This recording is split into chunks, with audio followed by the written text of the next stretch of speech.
Bien, ¿cómo llegamos entonces a este bicentenario?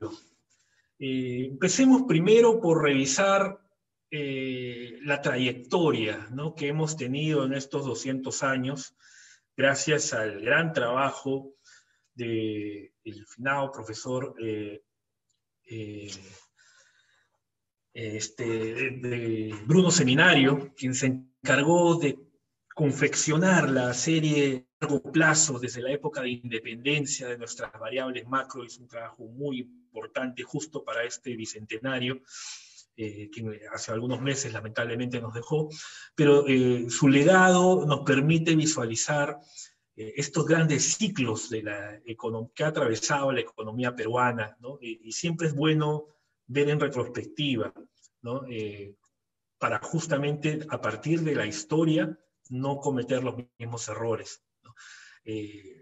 Se puede observar que pues el Perú a lo largo de estos 200 años ha tenido choques bastante potentes, ¿no? La guerra de independencia, la guerra del Pacífico, la crisis de 1929, la crisis económica de los 80s y la pandemia del COVID, que ha generado, como sabemos, desde el punto de vista teórico, un choque de oferta y de demanda, que felizmente no ha dañado la estructura productiva peruana. Ha sido muy, muy marginal. Por lo tanto, está permitiendo que la economía se recupere, ¿no?, y llegue a este bicentenario con una recuperación bastante mejor de la prevista. Eso es muy saludable, ¿no? El punto, digamos, de la diferencia de cómo llegamos es justamente como se comentaba en la ponencia anterior, por todo el tema de la incertidumbre política, ¿no? Como nos gusta a nosotros los economistas, y aprovecho para precisar en esta presentación que todas las opiniones vertidas son a título personal, así que queda liberado mi empleador de toda responsabilidad al respecto. Es que si uno hace, como hacemos los economistas, el principio de ceteris paribus, y aislamos, ¿no?, todo este proceso político electoral, creo que no cabría duda que hoy en día estaríamos mejorando nuestras proyecciones económicas, ¿okay? Dado que, como les digo, la economía se ha estado recuperando mejor de lo que al comienzo, al menos del año, se estaba esperando. Ojo, enfatizo recuperación. No estamos creciendo, estamos recuperando. Estamos recuperando porque venimos una caída muy, muy fuerte, una caída de 11.1% de la actividad económica el año pasado. Así que este año estamos tratando de recuperarnos y probablemente, ojalá, si las señales son las adecuadas, podríamos recuperarnos más rápido en la segunda mitad del año. Eso sería el mejor escenario. Vamos a ver. Ahora, ¿qué otra lección nos muestra este gráfico? Que tenemos que tomar ventaja de... yo creo que tenemos que tomar ventaja y hacer un uso apropiado de nuestros recursos naturales, ¿no? Y ese es un tema que hoy en día ya es gravitante. Tenemos que ponernos de acuerdo, ¿no?, como sociedad, cómo, bajo qué condiciones, ¿no?, respetando los criterios de sostenibilidad económica, ambiental y social, ¿no?, cuál es ese mix que cumpla con esas condiciones para poder hacer uso de nuestros recursos naturales de manera responsable en beneficio de la sociedad y en general de todas las comunidades, ¿no? Creo que nos falta trabajar mucho ello, poner más esfuerzo, más empeño. No es una tarea fácil, definitivamente.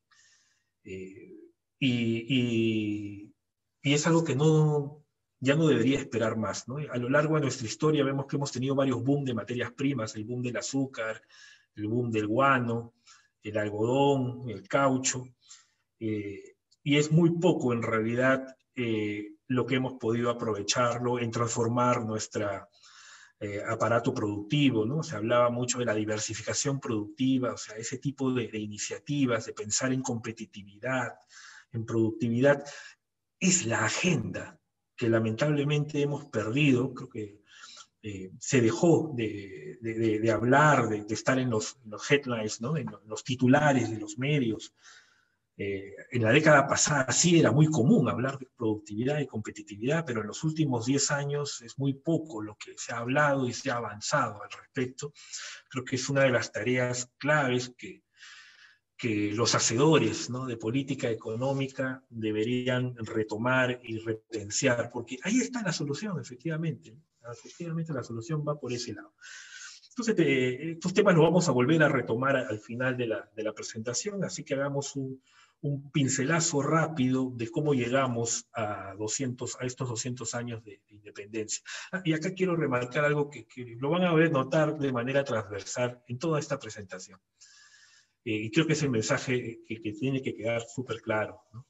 Que la única manera para que nuestra economía sea sostenible es que tiene que haber sostenibilidad social. Si no hay un énfasis en el desarrollo de políticas públicas orientadas a mejorar el bienestar social, cualquier fundamento, cualquier mejora, cualquier buenos números que podamos tener en el corto plazo, lamentablemente no van a tener la solidez necesaria y pueden cambiar de giro. Recuerden que las condiciones son cambiantes, ¿no? Los economistas sabemos que lo único constante es el cambio. Por lo tanto, nuestra profesión nos fuerza a estar constantemente adaptándonos a nuevas realidades, ¿no? Y un ejemplo de ello es lo que está pasando con el mundo, ¿no? El mundo ha tenido un desempeño bastante favorable en la primera mitad del año, ¿no? Consecuencia de la reapertura de las economías. A partir de septiembre, octubre del año pasado, las economías empezaron a reabrirse, ¿no? A ellos se suman estos potentes paquetes de estímulo, ¿no?, monetario y fiscal que la mayoría de países del mundo implementó. Y también el desarrollo de la vacuna, ¿no? El desarrollo de las vacunas contra el COVID. La mezcla de esos tres factores ha hecho que la demanda global se recupere de manera relativamente rápida, ¿no? Y por lo tanto, pues, los datos que se están publicando estos días confirman que la economía mundial ha tenido un buen desempeño, ¿no? Ayer se publicó el PBI de China del segundo trimestre, 7,9, prácticamente en línea con el 8,1 que el mercado estaba esperando, no sé, alrededor de 8. Nos muestra que sí, los números. Hoy día se han publicado las ventas retail en Estados Unidos, que son las ventas minoristas, ¿no?, las ventas en supermercados, tiendas por departamentos, etc. Y también nos salió mejor de lo que se esperaba. Entonces, apuntan a que también Estados Unidos ha tenido un muy buen segundo trimestre. Y en general, y lo vemos también en el caso del Perú, ¿no? O sea, se juntan estos tres factores, ¿no? Reapertura, estímulos y vacunación. Esa combinación es clave. Ese es para la primera mitad, pero los vientos empiezan a cambiar, ¿no? También empezamos a ver que la inflación está convirtiéndose en un problema global y eso puede forzar a los bancos centrales a empezar a ajustar sus políticas monetarias. Recuerden que en la economía a veces no es necesario que las cosas ocurran. Basta con que la gente crea que van a ocurrir. Y eso se llaman expectativas. Y son claves, ¿no? Las expectativas mueven los mercados, mueven las variables financieras y las variables financieras tienen impacto sobre las variables reales. Entonces es importante por eso las señales y la guía de esas expectativas. Y las expectativas están cambiando en el mundo porque se percibe más inflación, se percibe la posibilidad de retiro de estímulos monetarios y tenemos todavía una nube ahí que no permite ver visibilidad, que es la variante Delta del COVID, la famosa tercera ola que ya viene. O sea, esos son procesos que hay que ponerlos en una balanza para saber exactamente cómo puede culminar. Entonces, en general, digamos, yo creo que hay una dinámica, hay una tendencia, hay una viada que ya el mundo ha ganado en los primeros 6 meses del año y que podría continuar probablemente en la misma dirección. Tal vez la velocidad pueda verse afectada, pero sí creo que esa viada es lo suficientemente potente como para seguir impulsando la economía mundial en el 2021. Recuerden que todavía está pendiente el impacto del paquete de estímulo económico del presidente Biden, ¿no?, que es un paquete bastante potente. Representa cerca de 8% del producto. potente, ¿no? Y va a permitir que Estados Unidos acerque su crecimiento por encima de 6, ¿no? La Fed incluso considera cerca de 7%. ¿Okay? La eurozona también está teniendo un buen desempeño, se están reabriendo, sobre todo los sectores vinculados a turismo, recreación, ¿no? En la medida que más parte de la población está vacunada, pues se abren nuevamente este tipo de negocios. China, como les decimos, que va alineado a un crecimiento de 8, ligeramente por encima, ¿no? Y el Perú, que está pensándose en un rebote de 10, pero que tranquilamente podría ser un rebote mayor, ¿no? O sea, esa confirmación, ¿no? Podría estar en función de, claro, las directrices que esperamos se vean estos días, ¿no? En el próximo, que ya se inaugura el nuevo gobierno, para ver si vamos a estar alrededor de 10, por debajo de 10, o como menciona el ministro Waldo Mendoza, alrededor de 11, ¿no? De hecho, como les decía, en condiciones normales, si hacemos el ceteris paribus, podríamos tranquilamente revisar esa proyección de 9,9 al alza, ¿no? En condiciones normales, con un ambiente con señales pro empresa, pro mercado, fácilmente eso podría ser revisado al alza. Sin embargo, estamos expectantes de cuál será la dirección del nuevo gobierno. Tenemos ya a estas alturas el 16% de la población vacunada. En las últimas semanas ha tomado un poquito más de velocidad. Eso es positivo, eso debería mantenerse, incluso acelerar esa velocidad. Ojalá que sea así para poder, en la medida que la mayor parte de la población esté vacunada, se mitigan lógicamente los riesgos sobre la salud, pero también no solamente sobre la salud de las personas, sino también sobre la salud de la economía, ¿no? Porque hace que nuevas medidas restrictivas, que podrían haber, vean nomás lo que está pasando en Asia, están volviendo a implementar restricciones en Vietnam, en Tailandia, sin ir tan lejos, en el mismo Tokio, donde los próximos días, ¿no? A partir del 23 vamos a estar viendo los Juegos Olímpicos, ya se han implementado nuevas restricciones en Tokio por este tema de la variante Delta, ¿no? Bien, tenemos los precios de los metales, ¿no? Han estado subiendo de manera muy fuerte. Vean ustedes, después de la pandemia empezaron a subir de una manera importante, reflejando la mayor demanda y la reactivación de la economía. Pero, pues a veces ya sabemos que no debemos pensar de manera direccional, ¿no? A veces cuando los precios suben, uno tiende a pensar que siempre van a subir. O cuando los precios bajan, uno tiende a pensar que siempre van a bajar, y no es así. Los economistas debemos tomar en cuenta que los movimientos son fractales, son en forma de zigzag, siempre son fractales, son secuenciales, son cíclicos, ¿ok? Y parece, un análisis técnico de los precios de los metales nos sugiere que ya hemos visto los precios más altos. Los techos parecen ya haberse visto en mayo, y el mundo de los metales, así como de otros commodities como los soft, parecen entrar en un movimiento correctivo. Un movimiento correctivo es un recorte, ¿no? Si tenemos una tendencia alcista, como la que estamos viendo aquí, una corrección sería un recorte. Pero el recorte, la corrección también puede ser lateral, no necesariamente tiene que ser una caída de los precios. Parece, ¿no? Me inclina a pensar que la corrección de los precios de los metales podría ser más lateral en lo que resta del año, porque la demanda va a seguir estando ahí, y China va a seguir creciendo y es uno de los principales compradores de metales, ¿no? Entonces, pero para el Perú esa es una buena noticia también, ¿no? No necesitamos que los precios suban más, suficiente con que se queden alrededor de estos niveles para que sea saludable para la economía peruana, ¿no? y para los fundamentos de la misma.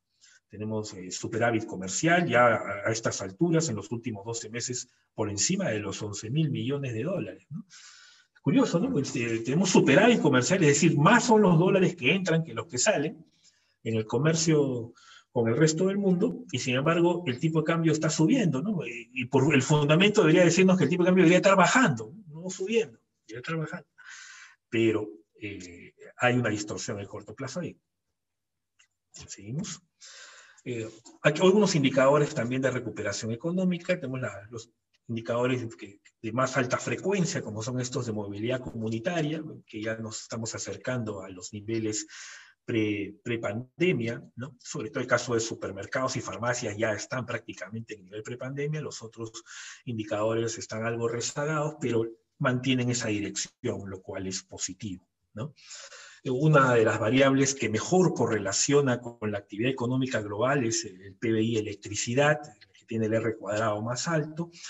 Aquí hemos hecho un ejercicio porque hay una distorsión, ¿no? Vean, la distorsión estadística del año pasado, cuando hubo estas restricciones de confinamiento, pues cayó fuertemente la producción, entonces los niveles productivos se contrajeron, y comparativamente, ¿no? Este año, pues, estamos viendo cifras que nos impiden ver exactamente el significado, ¿no? El INEGI publicó que el PBI en mayo había crecido 48%. Claro, 48% con respecto a mayo del año pasado se cayó fuertemente, ¿no? Más del 30%. Entonces, esta distorsión impide ver claramente qué cosa está pasando, ¿no? Ya estamos encima o por debajo o cerca del nivel prepandemia. Entonces, una manera de corregir estas distorsiones por base estadística es comparar los datos del 2021, pero no contra el 2020, sino compararlos contra el 2019, ¿no? Que fue un año sin pandemia. Y esto reflejan estas barras rojas. Estas barras rojas es comparado con el 2019, para ver cómo estamos y evitamos la distorsión que generó en la estadística el 2020. Y vean ahí que esta data es interesante porque es una data diaria, la tenemos hasta el día de ayer, y permite ver que sí, efectivamente, la producción de electricidad está muy similar a lo que se registró en el 2019, e incluso junio y julio, ¿no? Que han sido meses en los cuales ha habido mayor incertidumbre política, por el lado de la actividad económica se ha acelerado, mejorando, ¿no? Está mayor consumo de electricidad. Recuerden que la electricidad no se puede inventariar, así que aquí en esta ecuación la oferta es igual que la demanda. Toda la electricidad se consume. Entonces es un buen indicador de actividad. Sin embargo, también hay signos de cautela, ¿no? A raíz de esta situación de incertidumbre. Entre los signos de cautela tenemos el consumo interno de cemento, que definitivamente ha venido muy bien. El sector construcción, y aquí hay un punto clave para la economía peruana, ¿no? Cuando uno piensa en reactivación, pues a la hora de priorizar cuál es el sector que deberíamos poner mayor énfasis para que nos ayude a reactivarnos más rápido, pues ese sector apunta a construcción. Construcción debe ser siempre el sector elegido cuando uno busca reactivar y crecer rápidamente. ¿Por qué? Por dos razones. La primera es porque es el sector con mayor efecto multiplicador en la economía, ¿no? Tiene mayores encadenamientos con el resto de sectores, mueve los insumos, mueve el crédito hipotecario, mueve tiendas por departamento, mejoramientos, tiendas de mejoramiento del hogar, mueve todo ello, ¿okay? Y entonces eso implica que si activamos construcción vamos a tener una recuperación más rápida de la economía. Y dos, es un sector de demanda intensiva de mano de obra. Entonces nos permite activar más rápido el empleo. Y este sector construcción es el que mejor desempeño ha tenido en el Perú en los últimos meses. Entonces eso es la ruta correcta, es positivo, hay que seguir empujando, más bien que siga creciendo el consumo de cemento. Vean aquí las barras rojas, ojo, comparado con el 2019, doble dígito, ¿no? Y por encima del 20% en enero, febrero y marzo. Sin embargo, abril, mayo y junio, ¿no? Que han sido los meses de efervescencia, de volatilidad financiera, de incertidumbre política, empieza a decrecer, a moderarse un poco en ese ritmo de crecimiento. O sea, aquí el reto es volver a retomar esa tendencia alcista y mantener en lo posible crecimientos de doble dígito para que aseguren que el Perú se siga recuperando a buena velocidad, ¿no? Entonces este es el primer signo de cautela que hay que tener en cuenta. El segundo signo de cautela obviamente son las expectativas empresariales, el sondeo que realiza el Banco Central, ¿no? A raíz de las expectativas de cómo creen, ¿no? Que va a estar la economía. Es una muestra que se hace a cerca de 500 empresas, y ahí se ve que pues sí, está por debajo de 50, ¿no? Que es la zona pesimista, y lamentablemente sí, pues afecta definitivamente la expectativa de los empresarios. Yo creo que no se afecta la actividad, porque en el día a día las empresas continúan con su actividad. No hemos visto, tampoco en el financiamiento, que ello se haya visto afectado. Pero sí, este tipo de situaciones, ¿no? Las expectativas afectan los planes a futuro, ¿no? Los proyectos que se vienen desarrollando continúan desarrollándose. Pero si uno quiere emprender un nuevo proyecto, entonces sí la piensa, ¿no? Y se puede tomar una pausa hasta por lo menos tener un panorama más claro. Ese tipo de, y eso es la inversión, como sabemos, es producción futura. Entonces, en el corto plazo no creo que se afecte, pero sí en el mediano o largo plazo, en la medida en que la inversión, los planes de inversión se posterguen o pasen a una zona de evaluación, ¿no? Puede afectarse la dinámica futura de la economía, ¿no? Otro signo de cautela también que uno puede percibirlo diariamente, ¿no? Son los mercados financieros, y en este caso la bolsa de valores, ¿no? Aquí hemos graficado las bolsas de valores de América Latina, ¿no? Para ver el comparativo, cómo se ha movido la bolsa de Lima, que es la línea roja, ¿no? Vean que estamos casi igual, ¿no? Siguiendo el mismo patrón que la bolsa de Chile, ¿no? Que también atraviesa problemas políticos y ellos ya están un paso adelante con el tema de la Asamblea Constituyente, ¿no? Y efectivamente, pues eso afecta las expectativas de... Recuerden que las bolsas reflejan expectativas de las utilidades futuras de las empresas, ¿no? Esa es un poco la guía, ¿no? Y obviamente las utilidades dependen de la actividad esperada de la compañía y del entorno de negocios que tengan las empresas para saber si van a poder obtener o no los resultados esperados. Y se ve pues que en el caso de Perú y Chile, sobre todo en los últimos 2 meses, se han separado, ¿no? De las trayectorias del resto de bolsas como Brasil y México, que son las que están teniendo mejor desempeño, ¿no? Y más atrás está Colombia, ¿no? Que se vio afectada por el downgrade que le hicieron, y más atrás Perú junto con Chile prácticamente ahí disputándose la cola, ¿no? Lamentablemente, pero sí debe, y eso a pesar de que los precios de los metales, como hemos visto, están altos, ¿no? Hemos calculado más o menos cuánto deberíamos estar con respecto al nivel actual, ¿no? Si, de acuerdo a la evolución de los precios de los metales, si tenemos una diferencia de más o menos 20%, ¿no? O sea, en condiciones normales, la bolsa de Lima debería estar 20% por encima de lo que está ahora, ¿no? Para estar alineada con el comportamiento de los precios de los metales. En este contexto, ¿no? Justo teórico, de 36 de 244 acciones tienen ganancias desde el punto de vista de rendimientos positivos en sus acciones en lo que va del año en la bolsa. Y bueno, como medida de protección, pues la bolsa también publicó que un monto considerable de anuncios de entrega de dividendos, ¿no? En lo que va del año, esto corresponde a los 6 primeros meses, cerca de 14.000 millones de soles, ¿no?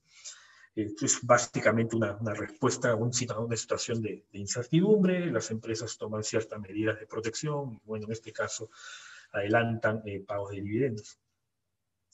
Son signos de cautela. Ahora, esos signos de cautela, digamos, es más corto plazo, pero el problema de fondo, el foco, después de la pandemia y con la lectura que estamos viendo de estas elecciones, ¿no? Donde tenemos a un electorado prácticamente dividido 50-50, el foco tiene que estar definitivamente en el mercado laboral. Necesitamos recuperar y crecer en términos de empleo, porque el empleo es lo que va a permitirle a las personas tener una situación de mayor bienestar. ¿Cómo ha evolucionado el empleo a nivel nacional? Este es el empleo en el sector privado. A nivel nacional, nuevamente las barras rojas comparan con el 2019 para evitar la distorsión de la base, y se ve que todavía, aquí lo interesante es que se deterioró los 3 primeros meses del año, estábamos retrocediendo otra vez, ¿no? Esto fue la segunda ola, pero en abril, mayo parecería estar otra vez recuperando, y la lectura de junio, tenemos lectura de junio para Lima, también confirma de que está recuperando. Felizmente se está empezando a cerrar un poquito esa brecha, y eso se refleja en la tasa de desempleo, ¿no? La tasa de desempleo estaba en niveles de 15%, había sido reacia, no quería bajar esta tasa de desempleo, pero los 2 últimos meses, mayo 12%, junio, la última lectura para Lima, 12%, es alto todavía. Otros países comparados con esto están en niveles de 6-7% a estas alturas, pero por lo menos ya estamos yendo en la dirección correcta, ¿no? Y se necesita más. O sea, y pega con el hecho de que la economía en el corto plazo se está recuperando mejor. Entonces, los números al bicentenario, a la economía que va a recibir el próximo gobierno, lucen, digamos, en las direcciones que corresponden. Probablemente las intensidades, los niveles no son los ideales, creo, todavía estamos altos en desempleo, pero las direcciones sí van en correcto y toca obviamente afianzar esa situación de mejora, ¿no? El gap la brecha de empleo está 7% por debajo del nivel de pandemia, aún falta mucho por impulsar eso, y el ingreso está 8% por debajo, ¿no? Y esos son las dos variables claves para el consumo. Empleo e ingreso determinan consumo, ¿no? Recordemos nuestra función consumo keynesiana, ¿no? Vamos al ingreso. Por el lado del ingreso, ¿qué es lo que estamos viendo? Que hay una recuperación, pero todavía es progresiva y diferente a nivel de sectores, vean, ¿no? Industria es donde ha tenido un buen desempeño en términos de actividad y es donde mejor se está recuperando el ingreso. Ya casi está en niveles pre-pandemia. En promedio, el ingreso en el sector industrial. Una buena noticia, ¿no? La industria le jala mucho el tema, tiene un lado de exportación, ¿no? Dado que el mundo se recupera, permite venderle más al mundo, y tiene un lado también de demanda interna, ¿no? Exportaciones, agroexportación, etc. Donde sí todavía el ingreso está con rezagos importantes es en construcción, comercio y servicios, ¿no? Son y comercio, ahí son doble dígito todavía por debajo del nivel pre-pandemia. Y en servicios sí está un poquito más alto, ¿no? Entonces aquí es un tema también que, pues, en la medida que se recupere el ingreso, el empleo, es más probable que también el ingreso se recupere. Si lo vemos por segmentos empresariales, en términos de PEA adecuada, ahí también se ve, esto es solamente sector formal, los gaps son importantes, falta mucho todavía a nivel del sector formal por alcanzar el nivel prepandemia, sobre todo en las micro, que es donde está la cantidad de trabajo, de puestos de trabajo. Ahí el gap es de 20% por debajo de lo que había en el año 2019. Esto es clave. Si esto no mejora, entonces no vamos a tener sostenibilidad. Y ya sabemos que sin sostenibilidad vamos a encontrar sostenibilidad para el año. Todo esfuerzo que se haga por mejorar el bienestar de la economía, de la macroeconomía, no va a tener un sustento si es que no hay una preocupación clara y políticas públicas específicas para mejorar ello. Y en esa dirección, ¿no? En esa dirección, ¿qué nos dice ella? ¿Cuál es la manera más sostenible de crear empleo? Pues la única manera sostenible de generar empleo es inversión.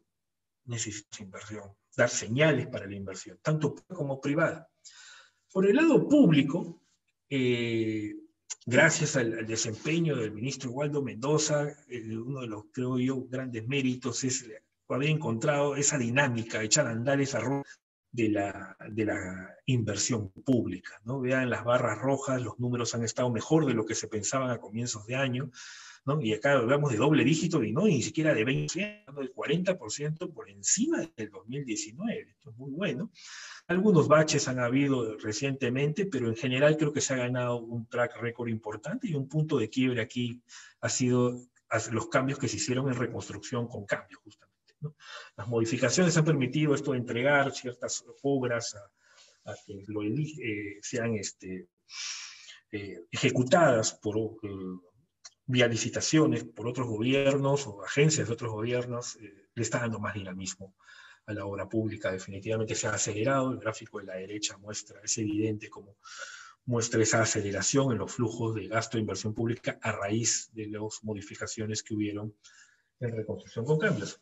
Y si uno extrapola esto a cómo va la dinámica en los gobiernos regionales y gobiernos locales solamente considerando inversión pública, si bien es heterogéneo, se puede percibir que la mayoría del estos gobiernos regionales y locales se está acelerando el gasto. O sea, no es solo el gobierno central, sino también se está produciendo cierto desembalse en la ejecución de gastos de gobiernos regionales y locales muy positivo. Claro, algunos están quedando en la cola todavía, ¿no? Pero la mayoría está caminando bien. Todo ello con el foco de reducir el nivel de pobreza, ¿no? La pandemia nos ha hecho retroceder 10 años en términos de pobreza, hemos subido 10 puntos según el último dato del INEGI, estamos en 30, estábamos en 20, ahora estamos en 30% de la población pobre. Y obviamente yo creo que la elección ha reflejado en gran medida ese sentimiento, ¿no? de un empeoramiento de las condiciones económicas de muchas familias en el Perú. Por lo tanto, el reto se vuelve doblemente mayor porque ahora hay que también reducir la pobreza. ¿No? Y para ello decíamos, no solo se necesita inversión pública, la inversión pública es importante, de hecho no creo que la inversión pública tenga, por este tema de transición política, algún impacto, no debería tenerlo, no al menos en gobiernos regionales ni en gobiernos locales. En gobierno central, ¿no? Que más o menos un tercio, ¿no? La inversión pública se divide aproximadamente un tercio gobierno central, un tercio gobierno regional y un tercio gobierno local, entonces 2/3 deberían continuar, no tendrían por qué verse afectados, y un tercio dependiendo de cuál sean las nuevas directrices en el MEF, ¿no? Si hay cambios o no en los equipos, de eso va a depender, pero si no los hubiera, tampoco debería haberse afectado. Así que por el lado de la dinámica de la inversión pública debería continuar tal cual. Sin embargo, la inversión pública no lo es todo, ¿no? Si vemos el detalle, la inversión del total de la inversión, el 20% aproximadamente es inversión pública. Entonces, ayuda, pero es solo el 20%. El 80% de la inversión es privada, ¿no? Y es muy sensible a la confianza, a las expectativas, necesita señales para poder operar y en la dirección correcta. Entonces, ahí es donde está hoy en día la principal preocupación. Es necesaria inversión privada para poder contribuir junto con la inversión pública a esa recuperación del empleo que estamos viendo felizmente en los últimos meses, ¿no? Que se está moviendo la aguja en esa dirección. Y con inversión privada no solamente uno se refiere pues, a los grandes megaproyectos, sino a algo muy micro, ¿no? Como es el emprendimiento, ¿no? Que es muy transversal. Emprendedores hay en todas las regiones del Perú, emprendedores hay en todas las clases sociales, en todos los niveles socioeconómicos, ¿no? Entonces, yo creo que ahí, por ejemplo, hay una oportunidad de potenciar, ¿no? Capacitación técnica, financiamiento, promover todo lo que tenga que ver con el emprendimiento. Y a eso, lógicamente, se suman los principales proyectos de inversión, ¿no? Que están en camino, que están en plena ejecución, y esto tampoco tendría, en principio, por qué parar, por qué verse afectados, ¿no?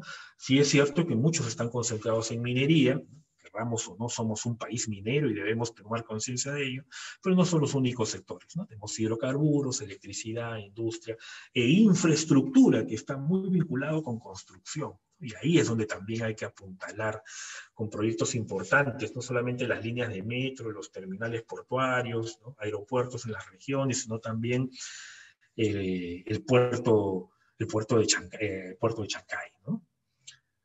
Tenemos ahí varios el terminal portuario de Chancay también es una mega obra muy potente para que debería seguir contribuyendo. Ahora, vamos por el lado de los mercados financieros para terminar esta presentación.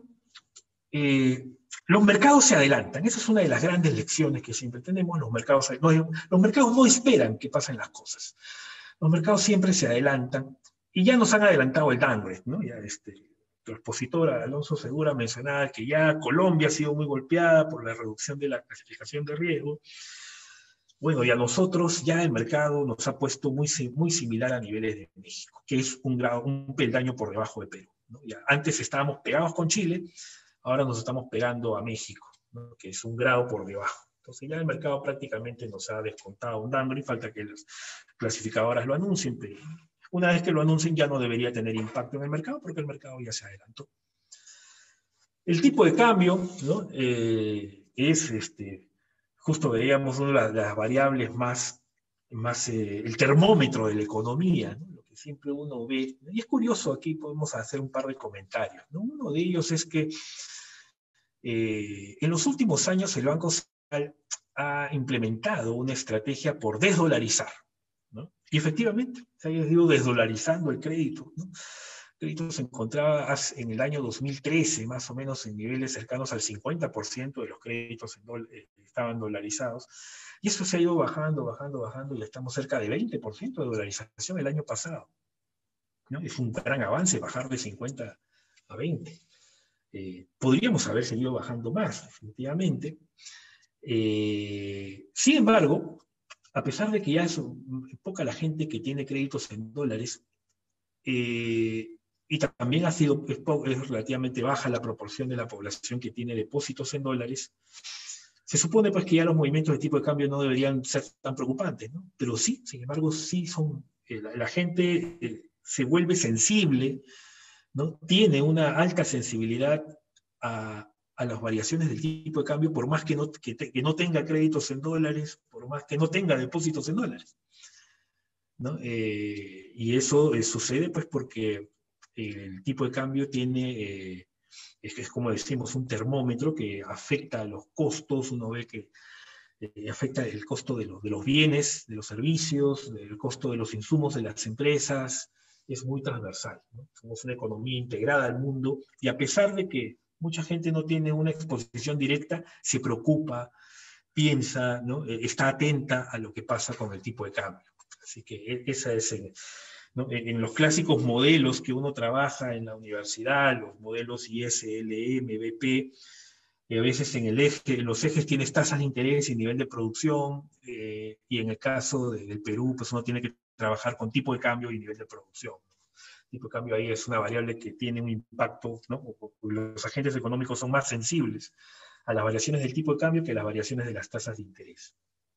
Bien, dicho esos comentarios, entonces, aquí lo que vemos es cómo se han movido las monedas en lo que va del año, ¿no? hasta el día de ayer. Y tenemos ahí pues, a la lira turca, ¿no? En primer lugar, con una depreciación de 16% en lo que va del año. Bueno, Turquía pues sí es una economía emergente, es una economía de grado especulativo, es una economía donde el presidente, por no estar de acuerdo con el Banco Central, ha cambiado al jefe del Banco Central varias veces en los últimos 6 meses. Sí, pues entonces obviamente eso genera señales de desconfianza, ¿no? Argentina, ya conocemos la crítica situación de Argentina, que lamentablemente cada día está más complicada.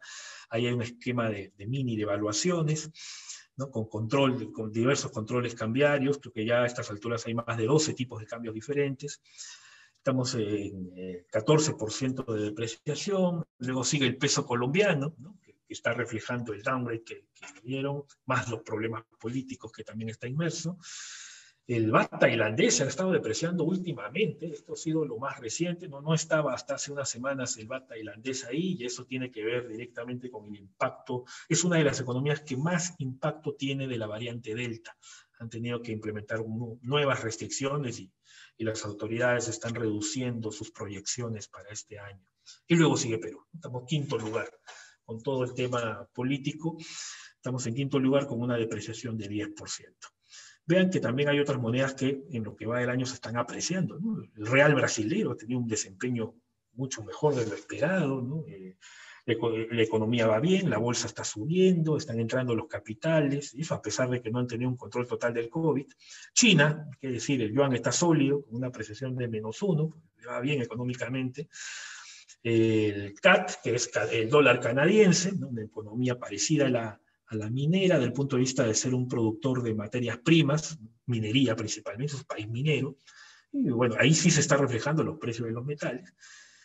Y Ucrania, que es bajo, ¿no? También por otras razones. Ahora, en un ejercicio como para tener una idea de qué hubiera pasado, no hacemos como nos gusta a los economistas estos ejercicios de ceteris paribus. ¿Qué hubiera pasado si no hubiera el evento político? ¿No? ¿Qué hubiera pasado si nos hubiéramos movido en promedio como se han movido las monedas de los mercados emergentes, ¿no? Así como está en este gráfico, que son todos mercados emergentes? Estaríamos aproximadamente haciendo este cálculo en niveles de 3,77, ¿no? Ese debería ser el nivel en que nos deberíamos haber movido aproximadamente alrededor de 3,77 si nos hubiéramos movido en promedio como se han movido el resto de monedas de mercados emergentes en lo que va del año 2021, ¿no? Entonces es una referencia interesante para saber dónde debería estar si no hubiera habido esta situación política. Nos parecemos cada vez más a Chile, ¿no? Porque somos un país minero y somos un país con fuerte componente de cobre. ¿Okay? En términos de composición, ¿no? El principal producto de exportación del Perú es el cobre, que es cerca del 60%, ¿sí? Más o menos el 60% de todas nuestras ventas es minería, ¿no? Y el 30% es un solo producto, cobre. Entonces, en este gráfico ponemos el valor del peso chileno, el valor del sol peruano, o sea, la inversa del tipo de cambio, ¿no? No soles por, perdón, sí, no soles por dólar, sino al revés, dólares por sol, para poder ver el valor de la moneda junto con el precio del cobre. Y vean cómo en el caso de Chile, ¿no? A pesar de sus problemas políticos, sí, el peso chileno ha seguido más o menos la trayectoria del precio del cobre. Pero el nuevo sol, o el sol, pues ya no es tan nuevo, ha habido un divorcio claro, ¿no? Desde más o menos mediados del año pasado, ¿no? Hay algunas razones estructurales ahí que en otro momento podremos comentar, y hay un divorcio claro y se está yendo para el otro lado. Más los problemas políticos han acentuado esa divergencia que no debería haberse producido en condiciones normales, ¿no? Pero ahí estamos. Nuevos temas, presiones inflacionarias. Ojo, la inflación no solamente está subiendo en el Perú, está subiendo en todo el mundo, ¿no? Es más, nosotros nos asombramos porque la inflación en el Perú ha subido de 2,4 a 3,25, pero a pesar de eso, ¿no? Si hacemos un corte a junio de este año, estamos por debajo de los países de la Alianza del Pacífico más Brasil, ¿no? Seguimos teniendo la inflación más baja entre nuestros referentes, ¿no? A pesar de que damos por encima del 3%, que es el límite superior del rango objetivo del BCR. O sea, los precios están subiendo en todo el mundo. Aquí también. Vean Estados Unidos, la inflación está en 5,4 en Estados Unidos, un país que estaba acostumbrado a tener entre 1 o 2% de inflación. En 5% la inflación parece algo relativamente puntual porque el resto del mundo no, también sube, pero no con esta velocidad, ¿no? China muestra algo más moderado, la Unión Europea, el Reino Unido está por publicar el dato. En el caso de Estados Unidos se hace referencia principalmente a fuerte subida de precios de automóviles y de electrodomésticos, ¿no? Sucede, en el mundo está sucediendo problemas en la cadena de suministros, cadena de abastecimientos, escasez de chips, por ejemplo, porque la demanda, o sea, eso no solamente nos estaría indicando que la demanda se ha recuperado más rápido que la oferta, ¿no? Y por lo tanto, ya sabemos la ecuación, ejerce presión sobre los precios. Y eso es lo que está sucediendo. Por lo tanto, eso lleva a expectativas de que en un futuro próximo empiece a endurecerse la política monetaria, es decir, a subir las tasas de interés, a retirar los estímulos monetarios que se habían implementado por la pandemia, ¿no? Y vean que ya hay algunos países que han empezado, se están adelantando esa ruta, ¿no? Uno de ellos es Rusia, Brasil, México ya empezó a subir tasas el mes pasado, Hungría, República Checa ya están empezando a subir tasas, ¿no? Y en la última reunión de programa monetario del Banco Central de Reserva, el banco ha dado esas señales también de que, ojo, parece ya estar cerca el fin de la política monetaria fuertemente expansiva y está dando indicadores de moderación, ¿no? De que en función de cómo vaya el comportamiento de las expectativas inflacionarias, el Banco Central evaluará y tomará las medidas, ¿no? De potencialmente empezar a subir las tasas de interés. Entonces, el mensaje es claro, creo que ya se acabó el ciclo de tasas de interés bajas y el mundo en general, no solo el Perú, el mundo en general entra en un ciclo donde de cara al 2022, 2023, es muy probable que veamos tasas de interés subiendo, ¿no? Ya no bajas, ya no bajando, sino subiendo. ¿Okay? Ese es el nuevo escenario. Por eso les digo, las condiciones internacionales que estuvieron favorables en el primer semestre cambian, ¿no? Y estas condiciones son las que deben evaluar los nuevos hacedores de política económica, ¿no? Similarmente, unos mensajes de reflexión para culminar esta presentación, agradeciéndoles por el tiempo y la atención prestada.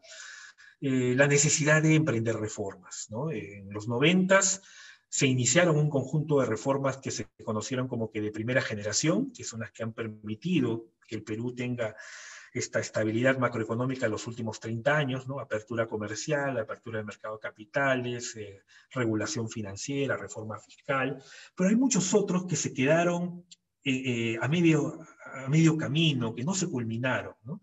La reforma laboral, el sistema educativo, salud, y que ahora obviamente nos han pasado factura. Entonces corresponde retomar esas reformas y continuarlas y mejorarlas, ¿no? Por ejemplo, una de las más claves, creo yo, es el impulso al emprendimiento, ¿no? El ciclo de inversión en infraestructura, que lamentablemente se fue afectado por todos estos temas de corrupción, ¿no? Reformas en el mercado laboral, vemos que el mercado laboral es muy rígido, ¿no? En otros países les comentaba, ya bajó la tasa de desempleo a 5 o 6%, y acá todavía está en 10, ¿no? Y está bajando, pero todavía es alta. Reforma del sistema de pensiones que se cae de madura, ¿no? Otras reformas sociales. Es decir, hay muchísimo trabajo serio y acucioso por hacer, donde la experiencia internacional puede ayudar mucho a no cometer errores. Y siempre bajo esta premisa, este precepto de tener foco en sostenibilidad social, ¿no? Eso creo que debe ser importante, y simplemente reflexionar sobre qué país queremos que sea el Perú después de cumplir estos 200 años, ¿no? Y estos son algunas ideas extraídas del Plan Estratégico de Desarrollo Nacional, ¿no? El Plan Bicentenario al Perú en el 2021, y creo que son claves, ¿no? Una sociedad democrática, donde todos tengan posibilidad de expresar opiniones e ideas, mantener el Estado de Derecho, poner foco en calidad de vida, y eso pasa justamente por la sostenibilidad social, igualdad de oportunidades, un Estado moderno, ¿no? Descentralizado, eficiente, transparente, todas estas cosas que permiten afinar y mejorar, corregir estos defectos que hemos visto en el funcionamiento de nuestro sector público a raíz de la pandemia, ¿no? Hay muchas cosas que han quedado al descubierto y que es importante corregir, ¿no? El fomento a la inversión privada y a la innovación se convierten también en temas claves. El tema de la pobreza, que lamentablemente se ha elevado por la pandemia y otra vez vuelve a estar como en un punto prioritario en la agenda de los próximos años, ¿no? Y todo ello de una manera siempre ambiental y socialmente sostenible. Muchísimas gracias por su atención. Quedo pendiente de los comentarios, sugerencias y preguntas que tengan a bien hacer. Muchísimas gracias.